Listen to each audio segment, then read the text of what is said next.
और सोने का दीप कपूर की बाती, सोने का दीप कपूर की बाती, हो जगमग ज्योति जले सारी राती, जगमग ज्योति जले सारी राती, हो संध्या करके आरती कीजिए, संध्या करके आरती कीजिए, और अपनो जन्म सफल कर लीजिए, अपनो जन्म सफल कर लीजिए। हो जब जन्मे त्रिभुवन स्वामी, जब जन्मे त्रिभुवन स्वामी, हो तीनों लोग करे प्रणमामी, और तीनों लोग करे प्रणमामी। बड़ी मनहारी लागे रे, बड़ी मनहारी लागे रे, नगरिया नगरिया नगरिया आज तो सारी बड़ी मनहारी लागे रे।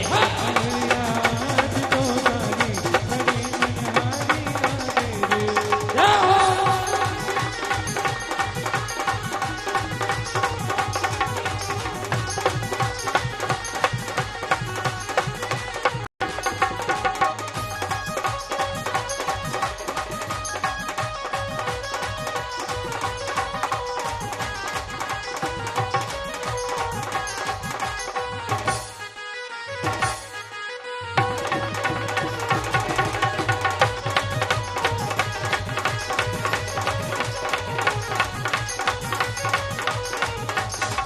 हे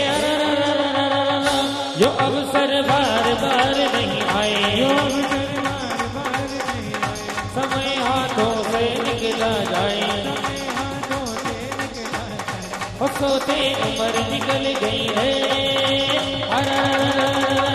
बेजनिया छन बजे, बिजलियाँ झनझन बजे, प्रभु के मंगल गीत सुनाए, प्रभु के मंगल गीत सुनाए। कि अब तो भक्ति रचा दे रे।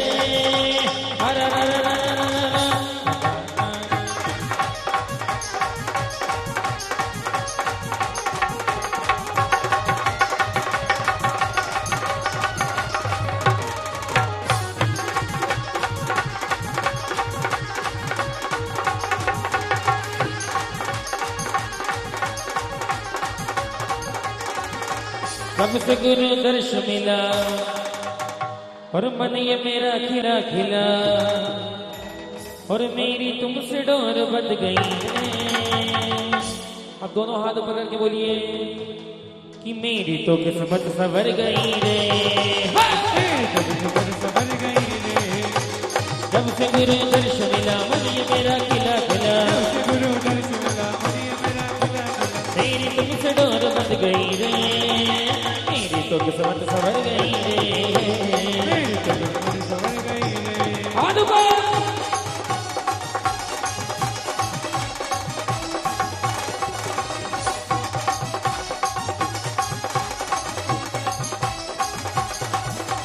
तुम ही हो समय सारे मेरे, तुम ही हो नियम सारे मेरे, हो तुम ही हो समय सारे मेरे, तुम ही हो नियम सारे मेरे।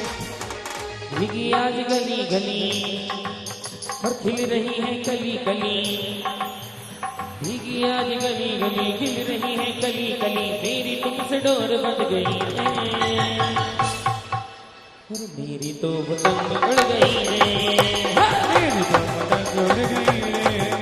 ओ गली गली और गाँव में, गली गली और गाँव में, मच गयो आज रे हल्ला रे। अवधपुरी में जन्म लियो माँ वरुदेवी को लल्ला, अवधपुरी में जन्म लियो माँ वरुदेवी को लल्ला।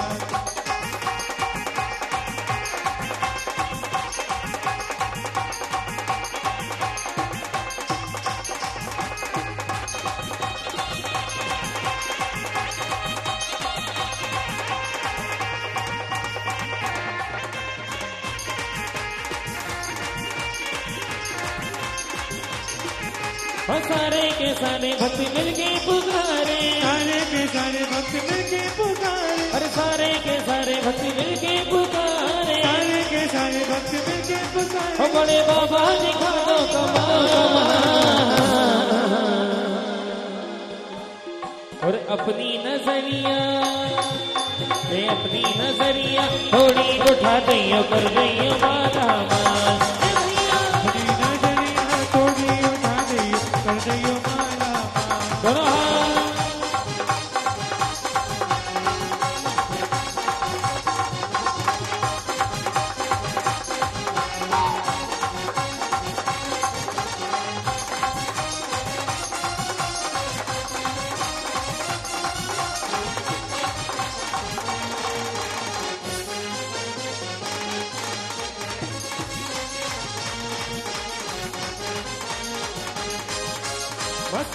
झूमे नाचे, मस्ती में झूमे नाचे, मस्ताने आए हैं। और मेरे गुरु महाराज, सभी लोग बोलो दोनों हाथ ऊपर करके, ओ विद्यासागर जी महाराज तेरे दीवाने आए हैं। विद्यासागर जी महाराज तेरे दीवाने आए हैं। मस्ती में झूमे नाचे, मस्ती में झूमे नाचे, ओ मस्ताने आए हैं। मेरे गुरु महाराज तेरे दीवाने आए हैं। मेरे गुरु महाराज तेरे दीवाने आए हैं।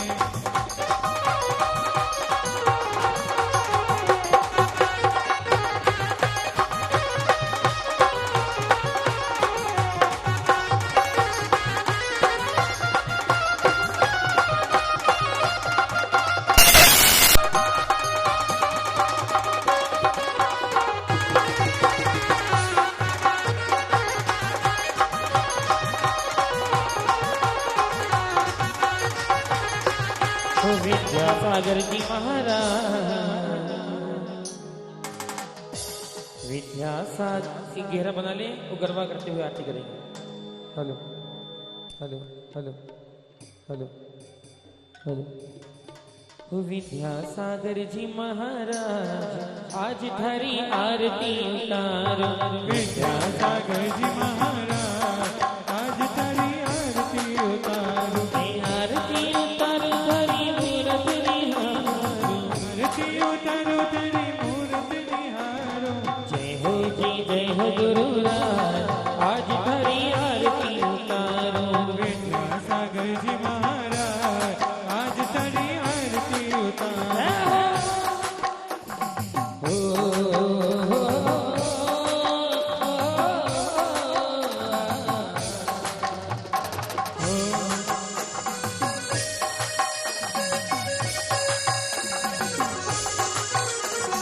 श्रीमती माँ के तुम हो प्यारी, श्रीमती माँ के तुम हो प्यारी।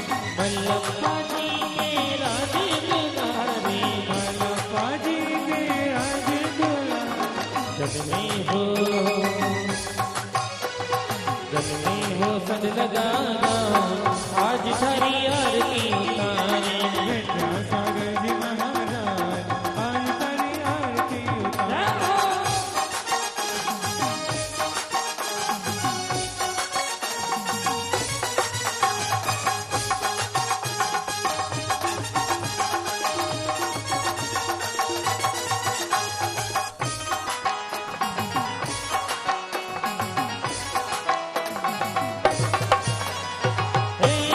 नाम रे सबसे बड़ा तेरा नाम। ओ गुरुदेवा तेरे गुरुदेवा बिगड़े बना दे मेरे नाम नाम रे। नाम रे सबसे बड़ा तेरा नाम। ओ गुरु मेरे प्यारे गुरु मेरे बिगड़े बना दे मेरे नाम नाम रे।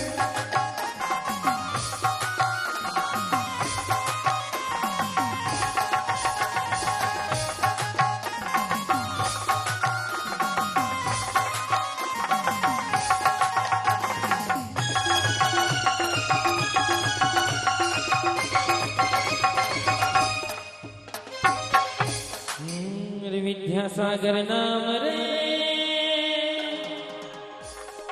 आज की अंतिम भक्ति कर रहे हैं पूरे आनंद के साथ। हेलो ओ विद्यासागर नाम रे, जपो सुबह शाम रे। प्यारा गुरु का नाम बन जाए तेरे काम। प्यारा गुरु का नाम बन जाए तेरे काम। बन जाए सब बिगड़े काम रे।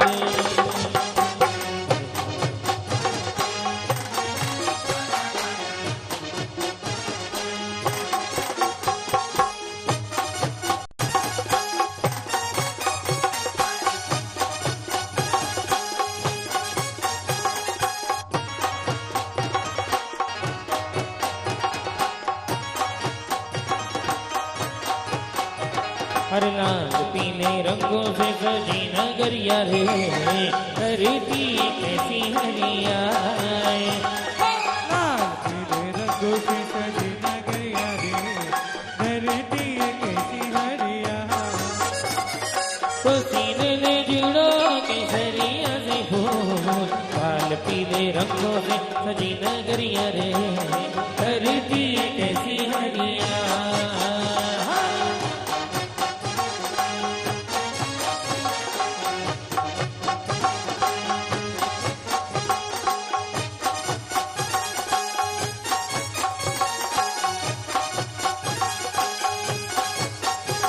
हरे विद्यासागर नाम रे, जपो सुबह शाम रे, सागर नाम रे, जपो सुबह शाम रे। प्यारा गुरु का नाम बन जाए तेरे काम, ओ प्यारा गुरु का नाम बन जाए बिगड़े काम, बन जाए सब बिगड़े काम रे। हर लाल पीले रंगों से सजी नगरिया रे, धरती कैसी हरिया हाय लाल पीले रंगों से सजी नगरिया रे, धरती कैसी हरिया। हाथ ऊपर।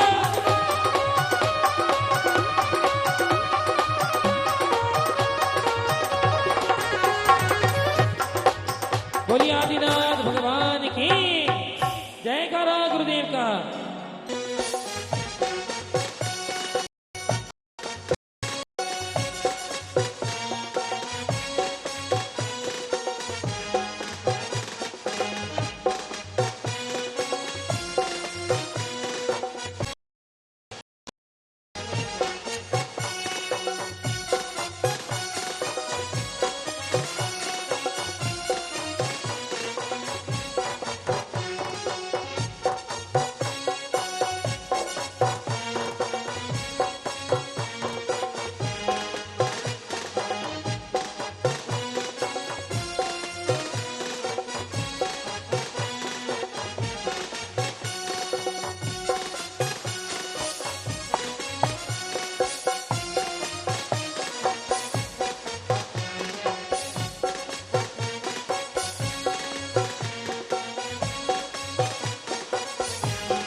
महाराज भरतेश्वर की, पौधनपुर नरेश बाहुबली की।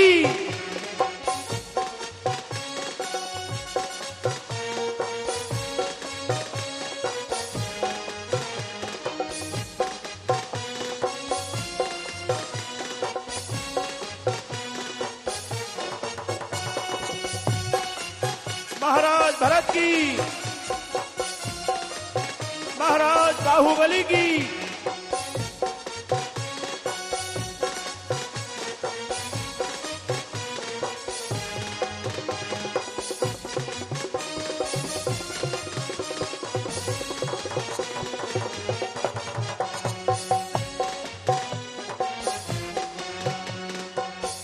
महाराज भरत की, पौधनपुर नरेश की।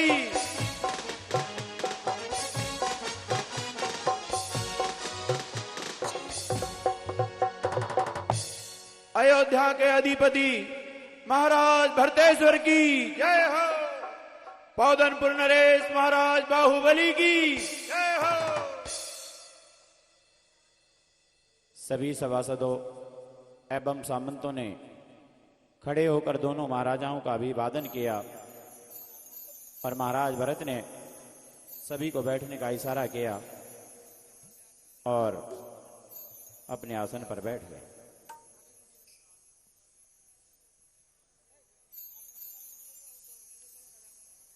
तब महाराज भरत अपने मंत्री से कहने लगे, मंत्रीवर, हमारे नगर की सूचना को बताओ। बैठे बैठे महाराज बैठे बैठे अपने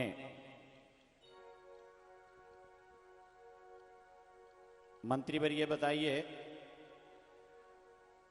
कि हमारे राज्य में किसी को किसी प्रकार का कोई दुख तो नहीं है, क्योंकि एक राजा का कर्तव्य है कि वह अपनी प्रजा का पुत्र पर ध्यान रखे। मेरे पिताजी ने मुझे यही सिखाया है और सदैव मैं निरंतर प्रयास करता हूं कि मेरी प्रजा में किसी प्रकार का कोई दुख ना हो। महाराजाधिराज, आप चिंतित ना हो। जिस प्रकार का शासन आपके पिताजी का चलता था उसी प्रकार आपका शासन है। उनके भी शासन में सिंह और गाय एक ही घाट पर पानी पीते थे, वही वर्चस्व आज भी बना हुआ है। पूरी नगरी साधु वंदना और आहारचर्या नित्य प्रतिदिन पूजन वंदन करके अपना जीवन यापन कर रही है। राजा जी, वस्तुतः ही कोई विकल्प ऐसा हो कि आपकी प्रजा में कोई रोग या दोष हो, परंतु सर्वे के अनुसार ऐसा लगता है कि प्रत्येक जनसमूह सुखी और आनंद से जीवन व्यतीत कर रहा है।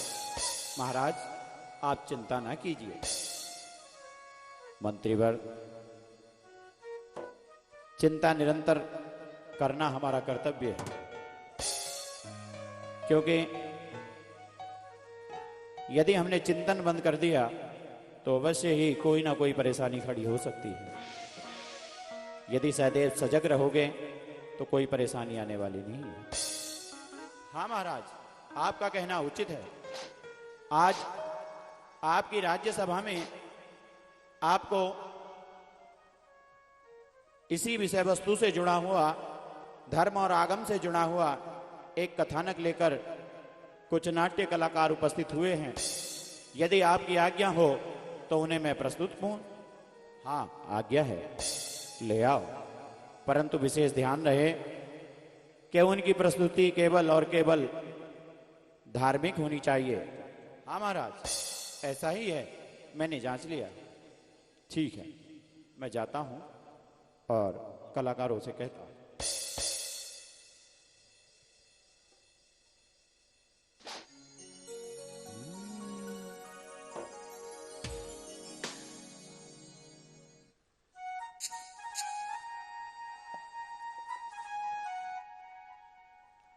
अनादि से दुनिया में तप ही महान था, तप ही महान था, आज भी है और कल भी रहेगा। अनादि से दुनिया में, अनादि से दुनिया में तप ही महान था, तप ही महान था, आज भी है और कल भी रहेगा। सुनाता हूं मैं आपको एक कहानी। एक राजा जिनका नाम प्रियदत्त और उनकी महारानी अंगमती और उनकी एक सुशील सुंदर कन्या का नाम अनंतमती था। बड़े प्रेम और सद्भाव से वह रहते थे। महाराज ने बहुत बड़ा स्वयंवर रचाया, अनेक दूर दूर के राजाओं को पाती दी। बस उसी उत्सव को देखकर उनकी कन्या ने अपने राजा से पूछ लिया, अपने राजा से पूछ लिया, प्रशासन प्रारंभ है। सावधान, होशियार, महाराजा धीराज और राजकुमारी पधार रहे हैं।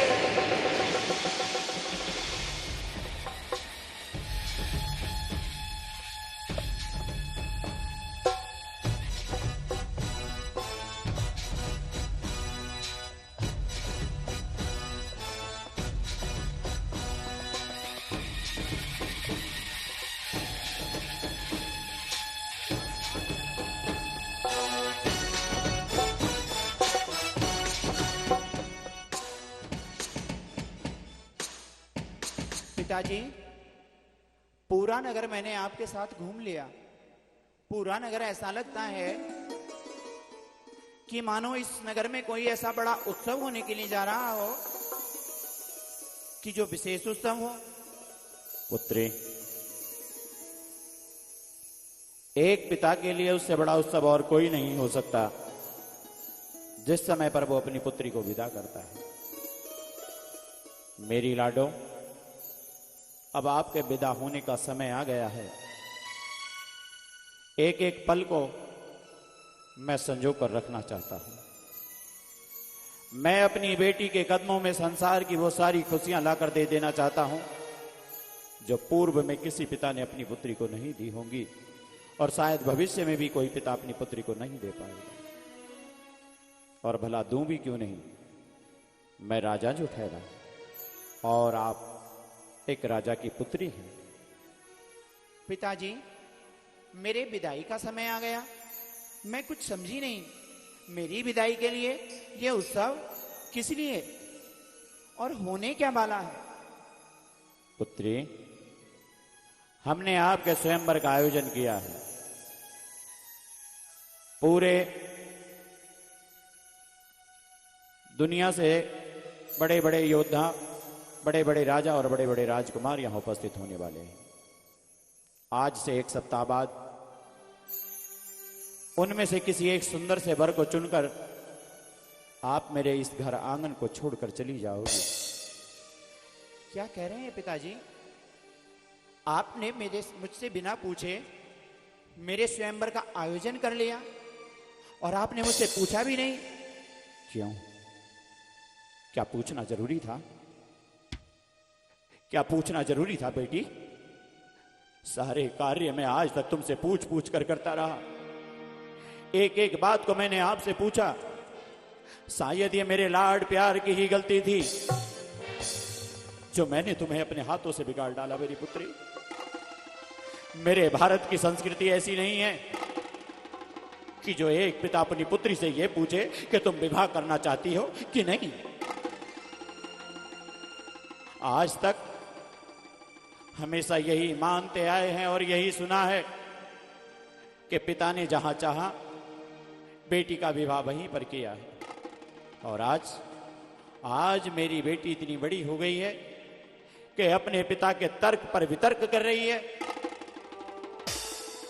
मुझे अपराध बोध हो रहा है कि कभी भी संतान को इतना अधिक प्रेम नहीं करना चाहिए कि वो लाड प्यार में बिगड़ जाए। आखिर हमारे प्रेम में ऐसी कौन सी कमी रह गई जो हम तुम्हें वो संस्कार नहीं दे पाए जो हमारी मूल संस्कृति के हैं। पिताजी, मैंने केवल आपसे इतना ही तो पूछा है कि आप मेरा स्वयंवर रचाने के लिए जा रहे हैं, तो कम से कम ये तो पूछ लिया होता कि मैं स्वयंवर करना चाहती हूं कि नहीं। बिटिया, कोई बेटी अपने पिता से यह नहीं कहती कि वो स्वयंवर करना चाहती है। पिता के हृदय का टुकड़ा वो बेटी यदि रीति रिवाज में बंधी हुई नहीं होती तो ये मैं सच कहता हूं कि कोई बेटी अपने पिता का घर छोड़कर नहीं जाती। अपने पिता को स्नेह करने वाली बेटी और पिता का रिश्ता इतना मजबूत होता है कि शायद इसे तोड़ना या इसे दूर करना इतना आसान नहीं है। अगर ये रिवाज ना होते, ये बंधन ना होते, तो कभी पिता और बेटी के दूरियों में इतने दूर दूर के रिश्ते ना होते। मगर मेरी लाडो, पिता चाहे कितना भी धनाढ्य हो, वो कभी अपनी बेटी को अपने घर में नहीं रख सकता। इसलिए मैं तुमसे हाथ जोड़कर निवेदन करता हूं, मेरी लाज रखो, मेरा मान रखो, मेरा सम्मान रखो। मेरी बेटी, एक सप्ताह बाद आपका स्वयंवर है। आपको उस स्वयंवर में कोई ना कोई राजकुमार को चुनना ही होगा। पिताजी, मैं तो ब्रह्मचर्य व्रत का पालन करती हूं। क्या कह रही है मेरी बेटी? तुम ब्रह्मचर्य व्रत का पालन करती हो और हमें पता तक नहीं? यह व्रत तुमने कब लिया, कैसे लिया? पिताजी, जिस समय पर मेरी बाल आयु थी उस समय पर मुनिराज का आगमन हमारे नगर में हुआ। नंदीश्वर पर्व में आप स्वयं व्रत लेने के लिए गए और मुझे भी व्रत दिलाया था। याद है ना आपको? पुत्री, उस समय पर तो आपकी आयु केवल 6 वर्ष की थी। मैंने तो यूं ही विनोदवश आपको ब्रह्मचर्य व्रत दिला दिया था, क्योंकि आप हमेशा मेरे साथ रहती थी और जैसा मैं करता था वैसी ही आप करती थी। उस समय पर मैंने व्रत लिया था तो आपने भी कहा कि आपको व्रत लेना है, इसलिए मैंने आपको व्रत दिला दिया था। और बाल्य अवस्था में लिया गया व्रत नहीं होता। उस समय तो वो विनोद था। पिताजी, आपके लिए विनोद हो सकता है, आपके लिए उपहास हो सकता है,